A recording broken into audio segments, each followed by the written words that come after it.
Hello everyone, आप सभी का स्वागत है आपके अपने चैनल यूपी की शिक्षा में। तो फ्रेंड्स, आरआरबी एनटीपीसी एग्ज़ाम में 1 अप्रैल को पूछे गए फर्स्ट और सेकंड शिफ्ट दोनों शिफ्टों का एनालिसिस आज मैं आपको करवाऊंगा। आरआरबी एनटीपीसी के 1 अप्रैल के 100% रियल क्वेश्चन मेरे पास आ चुके हैं और आज मैं आपको उनका एनालिसिस करवाऊंगा। तो दोस्तों, वीडियो पूरी जरूर देखिएगा क्योंकि इसमें मोस्ट इम्पॉर्टेंट क्वेश्चन पूछे गए हैं। बहुत ही ज़्यादा इंटरेस्टिंग और अच्छे प्रश्न आए हैं और फर्स्ट और सेकंड शिफ्ट दोनों शिफ्टों के प्रश्न एक ही वीडियो में आपको उपलब्ध कराए जा रहे हैं। तो फ्रेंड्स, चलिए शुरू करते हैं आज का पहला प्रश्न देखिए क्या है। ABC किसी काम को 14 दिन में कर सकते हैं, C अकेला उसी काम को 42 दिन में करता है, तो A और B कितने दिन में करेंगे? देखिए, ध्यान से देखिए, कह रहा है प्रश्न कि ABC किसी काम को 14 दिन में कर सकते हैं। ठीक है, ABC A, B और C किसी काम को 14 दिन में कर सकते हैं। C अकेले उसे 42 दिन में करता है, तो हमें A प्लस B का काम निकालना है कि वो कितने दिन में करेंगे। तो देखिए, इसको हम कैसे कर सकते हैं। इसको हम 2-3 तरीकों से कर सकते हैं। सबसे सिंपल तरीका देखिए क्या है। सबसे पहले हम इसका यहाँ से एलसीएम ले लेते हैं। इसका एलसीएम लेंगे तो ये आएगा 42। ठीक है, अब A plus B plus C एक दिन में काम करेंगे 14 को हम 42 से भाग दे देंगे तो ये आएगा 3। ये तीनों मिलकर एक दिन में 3 काम करते हैं। C एक दिन में 1 काम करता है, 42 को 42 से भाग दे देंगे तो C एक दिन में 1 काम करता है। तो हम A प्लस B का एक दिन का काम निकाल लेंगे। तो A प्लस B का एक दिन का काम निकालने के लिए हम 3 में से 1 को घटा देंगे तो हमारा यह आ जाएगा 2। A प्लस B एक दिन में 2 काम करते हैं। ठीक है, और हमें टोटल 42 काम करवाना है, तो हम 42 में से 2 को भाग दे देंगे और जब इसे हम भाग दे देंगे तो ये हमारा आ जाएगा 21। तो हमारा आंसर आ गया है 21 दिन। A और B दोनों मिलकर 21 दिन में पूरा काम कर देंगे। ये आपका हो गया फर्स्ट मेथड। ठीक है, ये आपका फर्स्ट मेथड हो गया है। सेकंड मेथड देखिए क्या है। एक ट्रिक है सेकंड मेथड की। ट्रिक देखिए क्या है कि आप यहाँ पे कर सकते हैं A multiply B upon A minus B। ठीक है, A multiply B upon A minus B कर सकते हैं। A माइनस B की जगह देखिए यहाँ पे आपको करना है कि जो वैल्यू बड़ी होगी, बड़ी वैल्यू में से आपको छोटी वैल्यू घटानी है। ठीक है, तो A की वैल्यू रख दीजिए 14, B की वैल्यू मान लीजिए 42। ठीक है, वो 14 दिन में करते हैं, वो 42 दिन में करते हैं। तो A को हमने 14 और B को 42 मान लिया है। अब नीचे क्या है, बड़े में से हमको छोटा घटाना है। तो देखिए, बड़ा है 42 में से हम 14 घटा देंगे।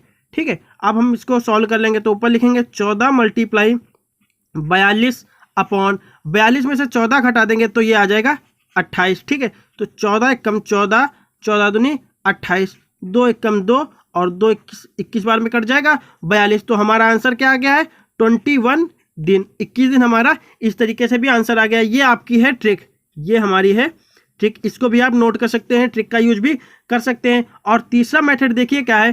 थर्ड मेथड हमारा है तीसरा मेथड देखिए क्या है।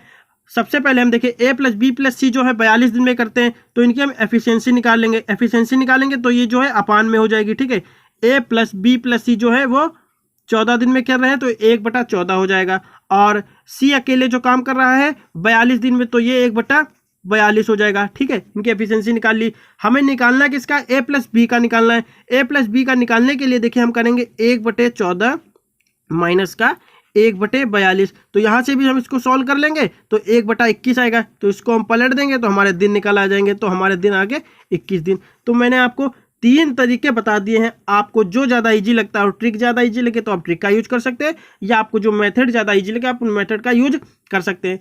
तो चलिए अब देख लेते हैं दूसरा प्रश्न हमारा क्या है। दूसरा प्रश्न देखिए क्या है।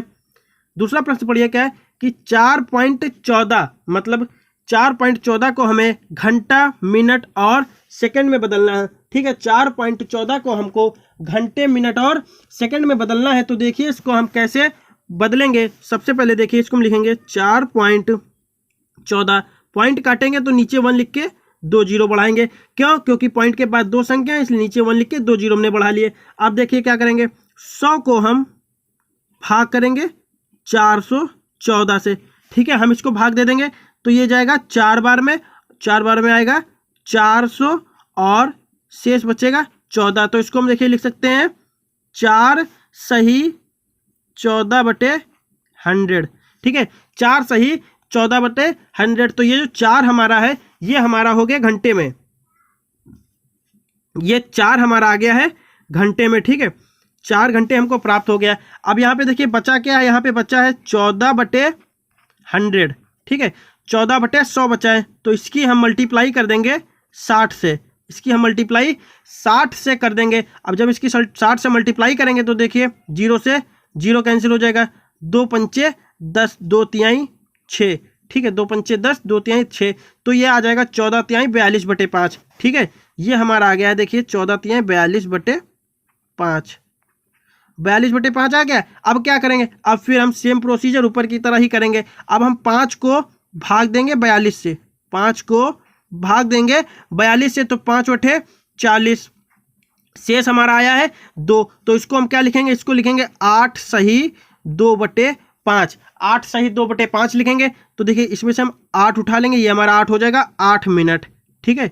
ये 8 हमारा हो गया है मिनट, क्योंकि यहाँ पे हमने 60 से मल्टीप्लाई कर दिया था, इसलिए अब हमारा ये हो गया है 8 मिनट। अब देखिए क्या है, अब 2/5 रह गया है, 2/5, तो हम इसमें 60 से मल्टीप्लाई करके सेकंड में कन्वर्ट कर लेंगे। अब देखिए क्या है, 12 दूनी ये कट जाएगा, 5 कम 5 और 5 बारह हम 60, तो 12 दूनी 24, ये आ गया है 24 सेकंड। तो यहाँ पे और लिख देंगे 24 सेकंड।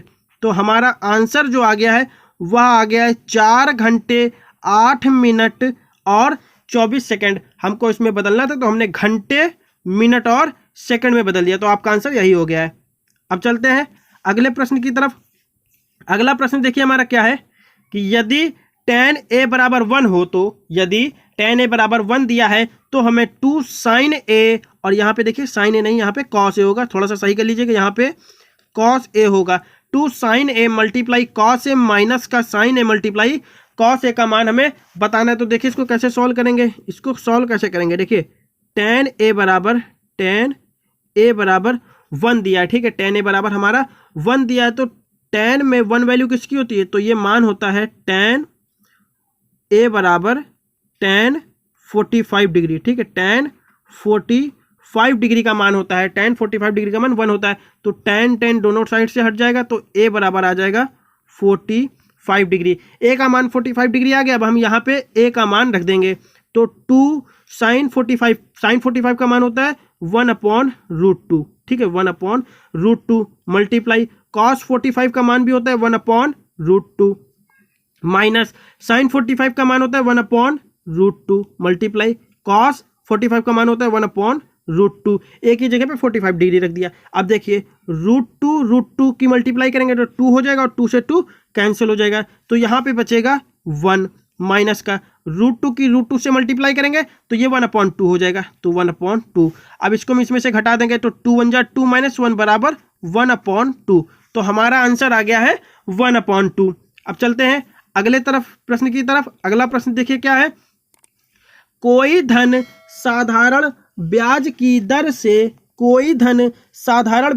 दर से 4 वर्ष में दुगुना हो जाता है, तो ब्याज की दर क्या होगी, ठीक है। हमें ब्याज की दर बतानी है। तो देखिए क्या कह रहा है, कोई धन, तो यहाँ पे हम P प्रिंसिपल मान लेते हैं हमारा 100 रुपये, ठीक है।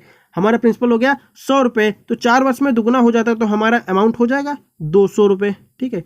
इसका दुगुना हो गया तो 200 रुपये हो जाएगा। तो यहाँ से हम देखिए इसका SI निकाल लेंगे, तो हमारा साधारण ब्याज आ जाएगा, SI बराबर आ जाएगा 100 रुपये, ठीक है। SI बराबर हमारा 100 रुपये आ गया है। अब हमें फाइंड क्या करना है, हमें दर फाइंड करनी है, वो भी 4 वर्ष की, ठीक है। तो हमें दर फाइंड करनी है। तो यहाँ पे देखिए हमारा फॉर्मूला होता है SI बराबर P मतलब मूलधन multiply R multiply T upon 100, हमारा ये फॉर्मूला होता है। तो SI देखिए हमारा कितना है 100 रुपये, ठीक है, बराबर मूलधन हमारा है 100 रुपये, दर हमें फाइंड करनी है।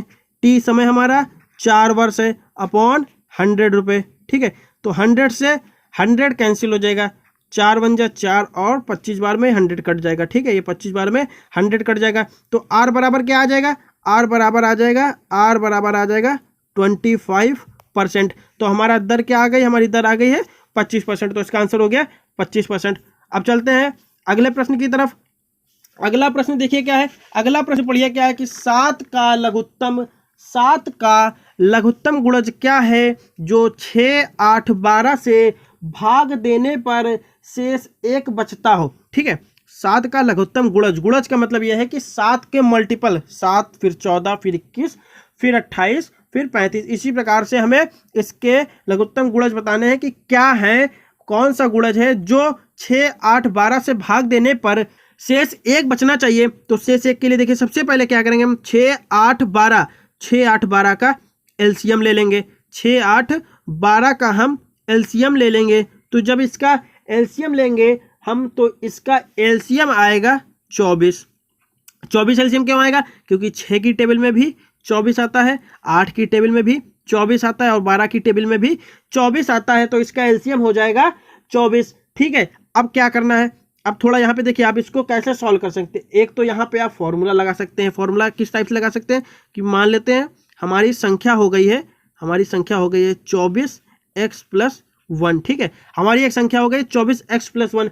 इस प्रकार से मान के भी आप कर सकते हैं, ठीक है, मान के भी आप कर सकते हैं। आप यहाँ से 7 का गुणज है तो 7 को भाग देंगे 24 से, जो भी आएगा फिर 7 तरीके 21 कटेगा, ठीक है। तो ये बचेगा 3 और साथ में x+1 ऐड कर देंगे। अब यहाँ पे x बराबर क्या वैल्यू रखें, फिर उसको जोड़ेंगे कि इनसे भाग देने पर शेष 1 बचता हो। इस तरीके से भी आप कर सकते हैं, या दूसरी तरीके से देखिए आप डायरेक्ट कैसे कर सकते हैं कि हमारा एलसीएम आ गया 24, ठीक है। हमें 7 का लघुत्तम गुणज बताना है तो 24 तो हमारा आ ही गया है। तो हमें 7 का लघुत्तम गुणज हम इस प्रकार से बताएंगे कि जो 7 का गुणज होगा वह 24 से ज़्यादा हो, कम ना हो, ठीक है, कम ना हो ज़्यादा हो। तो यहाँ पे देखिए 7 चौके 28 होगा, 28 आएगा 28। तो क्या हम 24 को 28 से भाग देंगे, शेष 1 बचेगा, नहीं। तो 28 नहीं होगा, 35 भी नहीं होगा, ठीक है, 35 भी नहीं होगा, 42 भी नहीं होगा क्योंकि शेष 1 बच नहीं रहा है। अब आया 49, ठीक है। डायरेक्ट आप 24 दूना 48 कर दीजिए, 49 आया। अब 24 दूना डायरेक्ट हो गया 48। ध्यान से देखिए 24 की मल्टीप्लाई अगर आप 2 से करेंगे या 24 का टेबल पढ़ेंगे तो 24 दूना होता है 48, ठीक है। और ये क्या है 49, 1 ज़्यादा है, मतलब हमारा क्या है कि 24 दूना 48 होता है लेकिन 49 इससे 1 ज़्यादा है। तो हमारा शेष क्या बचेगा, हमारा शेष 1 बच जाएगा। और क्वेश्चन में भी यही कह रहा है कि भाग देने पर शेष 1 बचना चाहिए। तो हमारा आंसर क्या आ जाएगा, हमारा आंसर आ जाएगा 49। 7 का लघुत्तम गुणज क्या है, 7 का लघुत्तम गुणज हो जाएगा 49। हमारा आंसर हो गया है 49। अगले प्रश्न की तरफ चलते हैं। अगला प्रश्न देखिए क्या है, अगला प्रश्न पढ़िए क्या है, एक वृत्त का क्षेत्रफल और परिधि बराबर है, ठीक है। तो त्रिज्या कितनी होगी, सबसे पहले वृत्त का क्षेत्रफल का फॉर्मूला देखिए क्या होता है, πr², ठीक है। परिधि का फॉर्मूला क्या होता है 2πr, 2πr होता है। तो पाई से पाई कैंसिल हो गई, ठीक है, स्क्वायर से आर कैंसिल हो गया, स्क्वायर का मतलब 2 बार आर है तो 1 बार से आर कैंसिल हो गया। तो बचा क्या यहाँ पे आर बराबर 2। तो हमें त्रिज्या बतानी थी तो हमारा सिंपल सा आंसर आ गया है त्रिज्या बराबर 2, ठीक है दोस्तों। अब अगले प्रश्न की तरफ चलते हैं फ्रेंड्स। अगला प्रश्न पढ़िए क्या है, अगला प्रश्न बहुत ही ज़्यादा इंटरेस्टिंग है, आप पढ़िए इस टाइप से। देखिए ये काम करने वाले जो हैं, ये क्षमता वाले एफिशिएंसी वाले क्वेश्चन हर एक दिन पूछे जा रहे हैं, हर एक शिफ्ट में पूछे जरूर जा रहे हैं, चाहे फर्स्ट शिफ्ट हो चाहे सेकंड शिफ्ट हो, हर एक शिफ्ट में पूछे जरूर जा रहे हैं। तो आप बिल्कुल ध्यान से समझ लीजिए इस प्रश्न को, देखिए कैसे सॉल्व करेंगे। ए किसी काम को 20 दिन में करता है, बी 30 दिन में तथा तीनों मिलकर 10 दिन में कर सकते हैं। फिर से देखिए, ए किसी काम को 20 दिन में करता है, बी उसी काम को 30 दिन में करता है और तीनों मिलकर 10 दिन में कर सकते हैं। तो सी अकेला उस काम को कितने दिन में करेगा, ठीक है, सी अकेला उस काम को कितने दिन में करेगा। सी का 1 दिन का काम निकालेंगे। देखो तो हम इसको कैसे सॉल्व करेंगे, देखिए सबसे पहले यहाँ से हम एफिशिएंसी निकाल लेते हैं। ए कितने दिन में काम करता है, ए 20 दिन में काम करता है, ठीक है, ए 20 दिन में काम करता है तो उसकी एफिशिएंसी हो जाएगी 1/20, ठीक, 1/20 हो गई। अब उसके बाद क्या कह रहा था सवाल, कह रहा था कि बी 30 दिन में करता है। ठीक है, बी जो है वह 30 दिन में करता है, तो इसकी एफिशिएंसी निकाल लीजिए, 1/30 हो जाएगी, 1/30 इसकी एफिशिएंसी आ गई 1/30। अब क्या करा, तीनों मिलकर 10 दिन में करते हैं, मतलब ए प्लस बी प्लस सी, ये तीनों मिलकर 10 दिन में करते हैं, तो इसकी एफिशिएंसी हो जाएगी 1/10। हमें सी का अकेले काम दिखाना है कि सी अकेले कितने दिन में काम करेगा। तो सबसे पहले सी की एफिशिएंसी निकाल लीजिए। इसकी एफिशिएंसी निकालने के लिए आप तीनों में से इन दोनों को घटाएंगे, तीनों में से इन दोनों के योग को घटा देंगे, तो 1/20 प्लस का 1/30। ठीक है, 1/20 प्लस का 1/30। तो इसको सॉल्व कर लेंगे तो देखिए आएगा 1/10 माइनस का, इसको सॉल्व कर लेंगे, इसका एलसीएम लेंगे। ठीक है, इसका जब आप एलसीएम लेंगे तो इसका एलसीएम आ जाएगा 60। ठीक है, ऊपर ऐड कर देंगे, 20 की टेबल में 60 3 बार में आता है तो 3 ऊपर मल्टीप्लाई करेंगे, 30 की टेबल में 2 बार में आता है तो 2 से मल्टीप्लाई करेंगे तो हो जाएगा 5, 5 कम 5, 5 बरा हम 60, 1/12 आया तो यहाँ पे लिखेंगे 1/12। अब हम इसका एलसीएम ले लेंगे। ठीक है, इसका एलसीएम ले लेंगे तो नीचे आएगा 120। ठीक है, और ऊपर 12 बार में मल्टीप्लाई करेंगे, क्योंकि 10 की टेबल में 12 से मल्टीप्लाई करने पे 120 आता है, तो 12 ऊपर हो जाएगा -10 तो आएगा 2। ठीक है, 2/120 तो कट जाएगा, 2 कम 2 और 60 बार में कट जाएगा, तो ये आया है 1/60। सी की एफिशिएंसी आ गई है 1/60। और इसे हम अब पलट देंगे, इसे पलट देंगे तो हमारे दिन निकल आएंगे, तो हमारा आ गया है 60 दिन। मतलब सी अकेला उसी काम को 60 दिन में कर देगा, तो हमारा आंसर हो गया है 60 दिन। ठीक है, हमारा आंसर हो गया 60 दिन।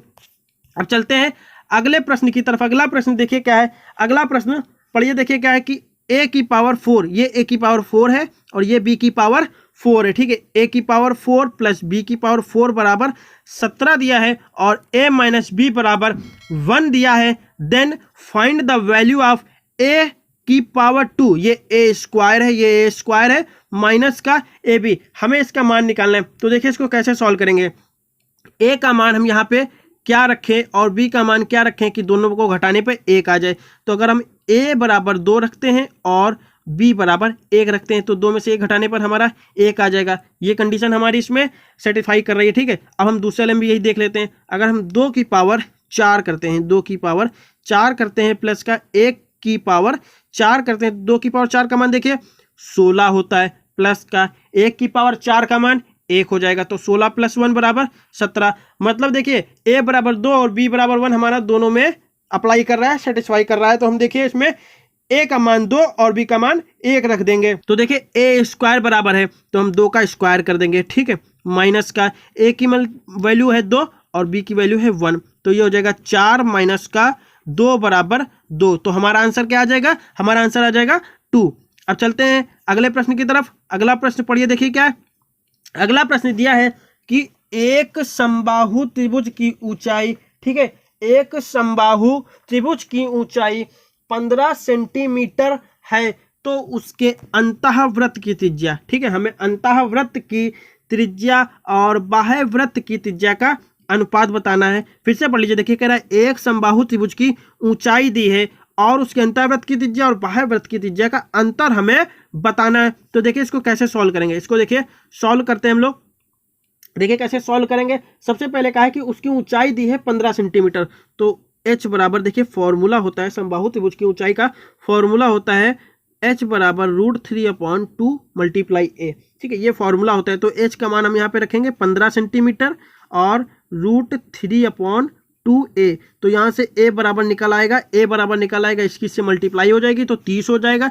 तो a बराबर आ जाएगा 30/√3। ठीक है, 30/√3 आ जाएगा। तो हम देखिए 30/√3 में √3 से ऊपर और नीचे मल्टीप्लाई कर देंगे, मतलब अंश और हर में मल्टीप्लाई कर देंगे, तो ये हो जाएगा 10√3। a का मान आ गया है 10√3। a का मान हमारा निकल कर आ गया है 10√3। अब हमें क्या कह रहा है कि अंतःवृत्त की त्रिज्या और बाह्य वृत्त की त्रिज्या का अंतर बताना है। तो अंतःवृत्त की त्रिज्या देखिए क्या होता है,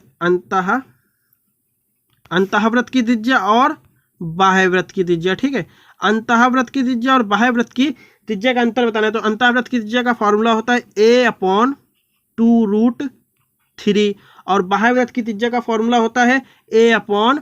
√3, तो यहाँ से हम बड़े वाले से छोटा घटा देंगे, ये वैल्यू बड़ी है, तो यहाँ पे लिखेंगे a√3 माइनस का a/2√3। a का मान क्या है हमारा 10√3/√3 माइनस का, फिर a का मान रखेंगे 10√3/2√3। ठीक है, अब इसको सॉल्व कर लेंगे, √3 से √3 कैंसिल, √3 से √3 कैंसिल, तो बचा क्या है 2 कम 2 2 पंचे 10, तो ये बचा है 10 माइनस का 5 बराबर 5, 10 माइनस का 5 बराबर 5, तो हमारा आंसर आ गया है 5 सेंटीमीटर। ठीक है, हमारा आंसर आ गया है 5 सेंटीमीटर। अब दोस्तों चलते हैं अगले प्रश्न की तरफ। अगला प्रश्न देखिए क्या है, अगला प्रश्न देखिए क्या लिखा है। अगला प्रश्न दिया है कि 17 की घात 800, मतलब 17 है, इसकी घात है 800, 17 की घात 800 को 18 से भाग देने पर शेष क्या आएगा।